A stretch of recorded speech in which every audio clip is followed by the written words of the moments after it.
Good morning. देखो, पिछले class में मैंने प्रत्यावर्ती धारा का क्वेश्चन नंबर 30 तक बताया था।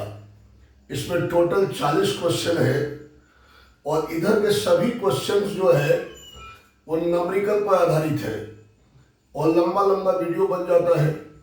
इसलिए अब हम सोचे हुए हैं कि 15 मिनट का ही वीडियो बनाएंगे और ये 15 मिनट के वीडियो में चाहे 3 क्वेश्चन हो जाए या 4 क्वेश्चन हो जाए, इसके आधार पर बनाएंगे। वैसे लंबा लंबा वीडियो हो जाता है। फिर से हम एक बात कहना चाहते हैं आपको, इन ऑब्जेक्टिव में जो ऑब्जेक्टिव के बारे में आप जानते हैं पहले से, उसको छोड़ करके आप आगे बढ़ सकते हैं। आप उस ऑब्जेक्टिव पर फोकस बनाइए जो ऑब्जेक्टिव न्यूमेरिकल्स वाइज है या थ्योरेटिकल वाइज में ऐसे ऑब्जेक्टिव आ गया है जो थ्योरी तो आप पढ़े हुए हैं लेकिन वो थ्योरी ध्यान में नहीं है। तो ऐसे ऑब्जेक्टिव तैयारी कीजिए और विश्वास रखिए जो ऑब्जेक्टिव को हम गैस करके दे रहे हैं आपको, वो मिस नहीं होगा एग्जाम में, क्योंकि हमारा गैस मिस नहीं होता है, चाहे वो ऑब्जेक्टिव का हो या सब्जेक्टिव का हो या दो नंबरिया का हो। इसलिए आपकी तैयारी पर डिपेंड करता है। देखो, क्वेश्चन नंबर 31, क्वेश्चन नंबर 31 क्या कहता है सुनिए।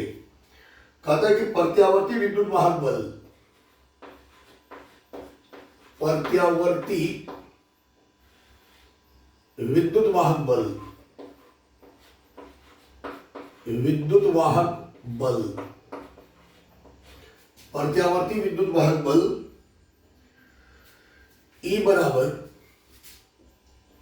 Equal to E naught sine omega T, E बराबर E naught sine omega T में शिखर मान, में शिखर मान, में शिखर मान 10 वोल्ट, में शिखर मान 10 वोल्ट तथा आवर्ती 50 हर्ट्ज है, तथा आवर्ती क्या है 50 हर्ट्ज, 50 हर्ट्ज है, आवर्ती 50 हर्ट्ज है। तो क्वेश्चन का कहना हुआ समय t बराबर, समय t बराबर 1/600 सेकेंड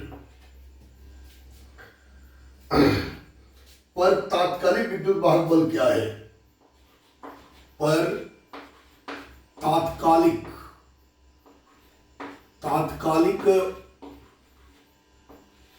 विद्युत वाहक बल, विद्युत वाहक बल क्या है। बहुत ही अच्छा क्वेश्चन है ये, ठीक है।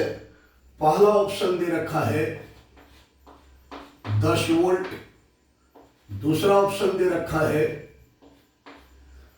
बी नंबर ऑप्शन दे रखा है 5√3 volt, 5√3 volt, C number option है 5 वोल्ट और डी नंबर ऑप्शन है 1 वोल्ट। देखो बेटा, पहले क्वेश्चन को ऑब्जर्व करो, तब आप अटेम्प्ट लो तो आप सही तरह से क्वेश्चन को हल कर पाओगे। कदर प्रत्यावर्ती विद्युत वाहक बल, आपको मैं क्लास से अभी तक ये बताते आया हूं कि प्रत्यावर्ती विद्युत वाहक बल कुछ और नहीं होता है बल्कि विभवांतर ही होता है, जिसको आप वोल्टेज कहते हैं। आप विद्युत वाहक बल बोलिए या विभवांतर बोलिए, एक ही बात है, ठीक है। तो आपको दे रखा है कि प्रत्यावर्ती विद्युत वाहक बल का इक्वेशन दे रखा है, ध्यान दीजिएगा थोड़ा सा, हिंस हम दे रहे हैं यहां। देखिए क्या इक्वेशन दे रखा है, equal to E naught sine omega T दे रखा है। कहता है में शिखर मान 10 वोल्ट है, यही ना शिखर मान हुआ, एप्सिलॉन नॉट जो है ये शिखर मान है और ये 10 वोल्ट है।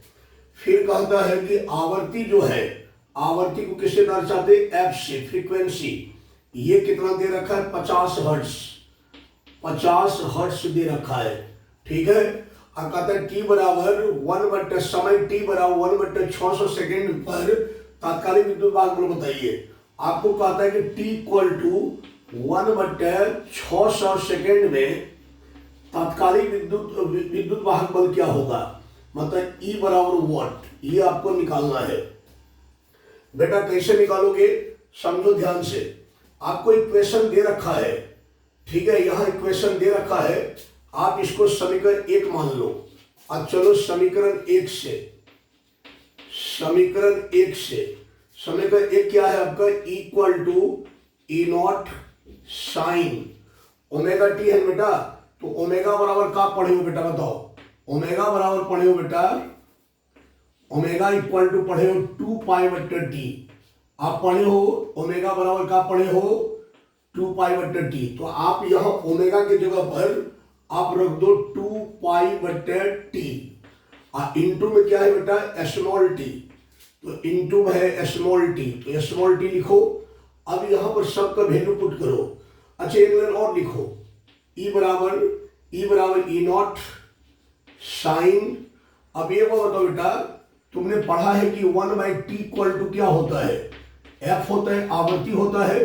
तो यहाँ 2π/t है, तो 1/t की जगह क्या लिख सकते हो, एफ लिख सकते हो। तो ये हो जाएगा 2πf और इंटू पहले से क्या है स्मॉल टी। अब आप सब का मान रखो। ई नॉट का मान कितना है बेटा, ई नॉट का मान है 10 वोल्ट, 10 लिखो साइन।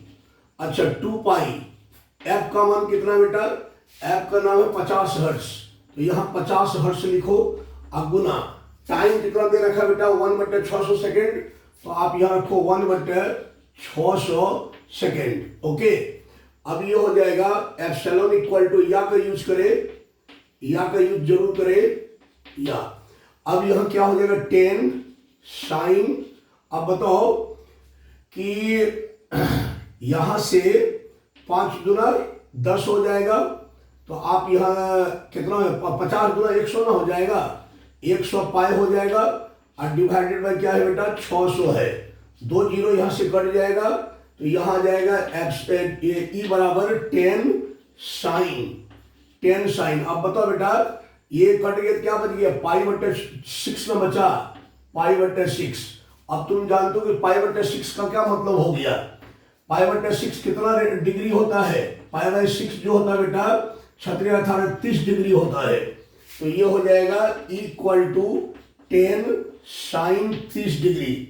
अब बताओ साइन 30 का मान क्या होगा बेटा, साइन 30 का मान सबको पता है, साइन 30 का मान 1/2 होता है। तो ये आ जाएगा इक्वल टू 10 गुना साइन 30 का मान 1/2, ये कट जाएगा बेटा, तो ये हो जाएगा इक्वल टू 5 वोल्ट। अर्थात ईएमएफ का जो तात्कालिक मान होगा वो 5 वोल्ट होगा बेटा। तो इसका आंसर तुम लगा सकते हो सी नंबर, और यहां लिख सकते हो आंसर सी। क्या समझ में आ गया होगा हमको लगता है। बेटा अगला क्वेश्चन देखो, नेक्स्ट क्वेश्चन की बात करते हैं। क्वेश्चन नंबर आ जाओ बेटा 32।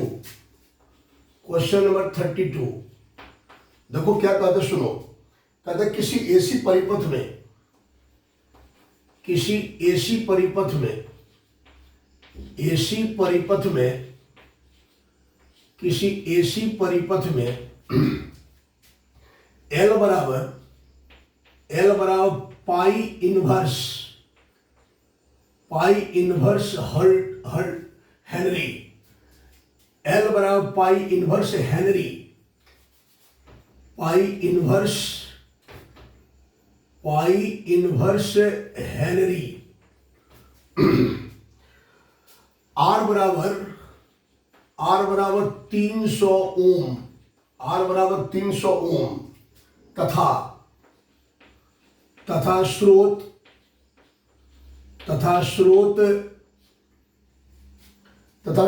की आवृत्ति, स्रोत की आवृत्ति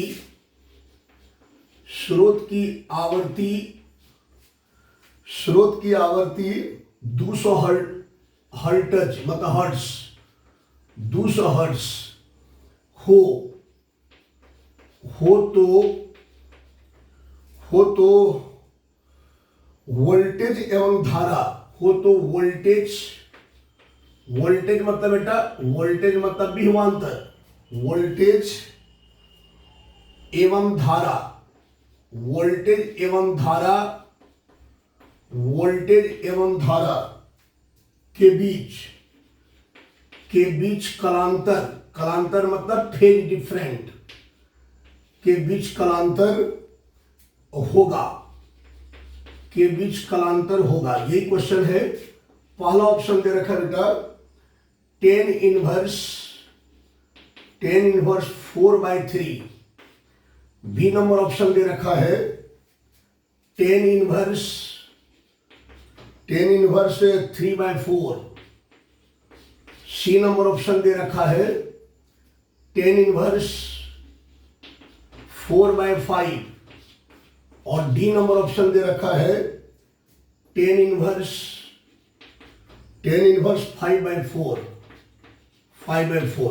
देखो बेटा क्वेश्चन ये भी बहुत सुंदर है और समझो क्या कहता है क्वेश्चन। कहता है किसी एसी परिपथ में, एसी परिपथ मतलब प्रत्यावर्ती परिपथ में L बराबर, L क्या हुआ बेटा, स्वप्रेरकत्व। L क्या हुआ, स्वप्रेरकत्व, जिसको अंग्रेजी में सेल्फ इंडक्टेंस या कोफिशिएंट ऑफ सेल्फ इंडक्टेंस या फिर सेल्फ इंडक्टेंस या कोफिशिएंट ऑफ सेल्फ इंडक्शन बोलते हैं, जिसको हिंदी में कहते हैं स्वप्रेरकत्व।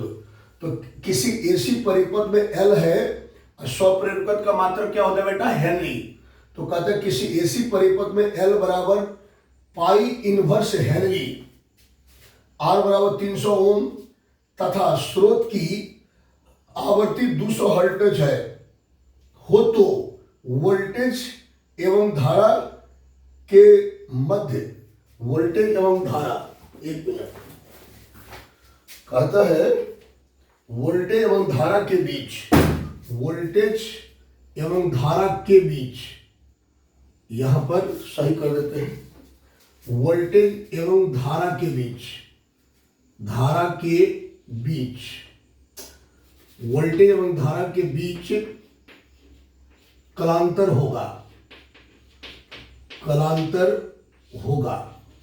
ठीक है, यही क्वेश्चन एक बार देख लेते हैं, वीडियो कट तो नहीं रहा है, नहीं, ठीक है। तो आपको यहां पर काका दे रखा है कैसे, देखो बेटा यहां ध्यान से एक बार समझो। कहते हैं किसी एसी परिपथ में L है, स्वप्रेरकत्व है पाई इनवर्स हेनरी, R है 300 ओम तथा स्रोत की आवृत्ति है 200 हर्ट्ज। तो कहते हैं वोल्टेज एवं धारा के बीच कलांतर होगा। ये बात देखिए कि एसी परिपथ में क्या क्या है, पहले देखिए। एसी परिपथ में प्रेरकत्व है और प्रतिरोध है। जैसे मान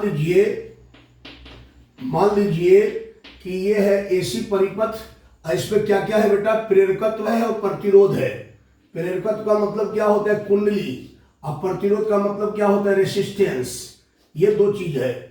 ठीक है, थोड़ा सीधा बना देते हैं, यह सीधा बना देते हैं। एसी परिपथ है और इस एसी परिपथ में एक है प्रेरित्र मतलब कुंडली, और एक है आपको कौन चीज, एक है प्रतिरोध।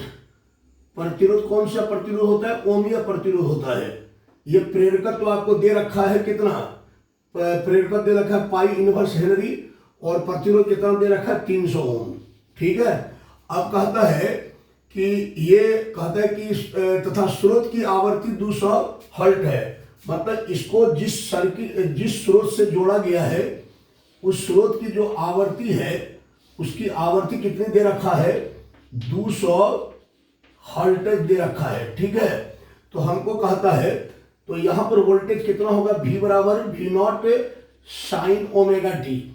इसी स्रोत की आवृत्ति दे रखा है 200 हर्ट्ज। तो हमको कहता है कि वोल्टेज और धारा के मध्य, तो मान लो इस वोल्टेज पर इसमें करंट आई है, तो कहता है ये करंट और ये वोल्टेज के मध्य कलांतर क्या होगा। ऑप्शन दे रखा है 10 4/3, बी में है 10 3/4 और सी में 10 4/5, बी में है 10 5/4। तो मैं इसको हल करके बताता हूं, इसको कहां बताएं, जगह नहीं मिल रहा है, यहां बना देते हैं। देखिए आपको, देखिए क्या क्या दे रखा है, चलो यहां मिटाते हैं।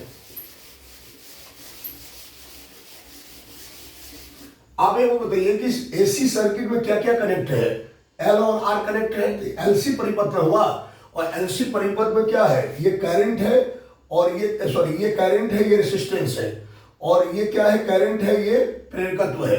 और एलसी परिपथ में फेजर ग्राफ कैसा होता है, याद है ना। आर परिपथ, देखिए एलसी परिपथ में दो चीज है, एल है आर है। तो आर परिपथ में धारा वोल्टेज क्या होता है, सेम फेज में होता है, पता है आपको, सेम फेज में होता है, ये होगा वी आर। और एल परिपथ में क्या होता है कि धारा वोल्टेज से π/2 आगे होता है, सॉरी धारा वोल्टेज से π/2 पीछे होता है, तो वोल्टेज π/2 आगे होगा, तो वोल्टेज π/2 आगे हो जाएगा, ये होगा वी एल। अब बताइए कि ये वी आर और वी एल का परिणामी कौन हो जाएगा, ये हो जाएगा कि नहीं, बताओ, परिणामी यही तो होगा। और ये हो जाएगा कलांतर फाई, धारा और वोल्टेज के मध्य कलांतर फाई हो जाएगा ये। और ये एंगल कितना होगा, π/2। ये सब थ्योरी में पढ़ाया हुआ बेटा, थ्योरी में सब पढ़ाया हुआ है, क्योंकि ये एलआर परिपथ है। और एलआर परिपथ में आपको पता है कि धारा वोल्टेज तो सेम फेज में होता है, लेकिन एल परिपथ में क्या होता है कि धारा जो होता है वोल्टेज से π/2 पीछे होता है, तो वोल्टेज क्या होगा, करंट से π/2 आगे हो जाएगा। अब ये वी आर और वी एल का परिणामी विभवांतर ये हो जाएगा, और ये जो फाई है ये परिणामी विभवांतर और करंट के बीच का कालांतर है, और यही कालांतर आपको निकालना है। तो आप एक बार बताओ क्या क्या दे रखा है आपको, एल दे रखा है, एल कितना दे रखा है बेटा, एल दे रखा है आपको पाई इनवर्स हेनरी। और आर कितना दे रखा है बेटा, 300 ओम। और आवर्ती कितना दे रखा है बेटा, एफ दे रखा है आपको, देखो वहां 200 हर्ट्ज है एफ, है कि नहीं।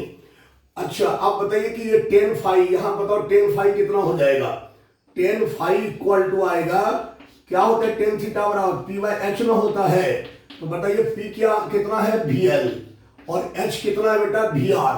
देखो फाई के सामने वाला लंब होगा, 90 के सामने वाला कर्ण होगा, थर्ड साइड आधार होगा, तो p बाय आधार हो जाएगा, मतलब p/b हो जाएगा, तो vl/vr हो जाएगा। अब बताओ vl का मान कितना होता है, बताए थे, vl का मान होता है IXL, और vr का मान क्या होता है, IR।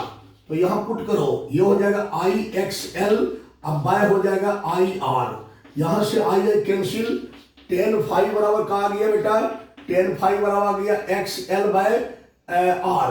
अब बताओ XL का मान बताए थे तुम लोगों को, XL का मान क्या होता है, XL का मान होता है ओमेगा L होता है। तो ये हो जाएगा 10 फाई इक्वल टू क्या हो जाएगा, इसके जगह में हो जाएगा ओमेगा L/R, होगा कि नहीं। अब हम यहां बताते, देखो यहां,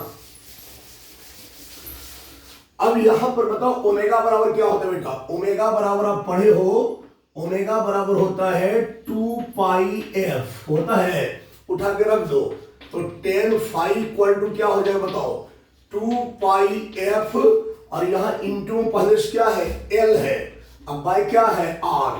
तो ये हो जाएगा 10 फाई इक्वल टू 2π एफ का मान कितना दे रखा बेटा, एफ का मान है 200 हो जाएगा गुना, एल का मान कितना है बेटा, एल का मान है पाई इनवर्स डिवाइडेड बाय आर का मान कितना है 200, आर का मान 200 है।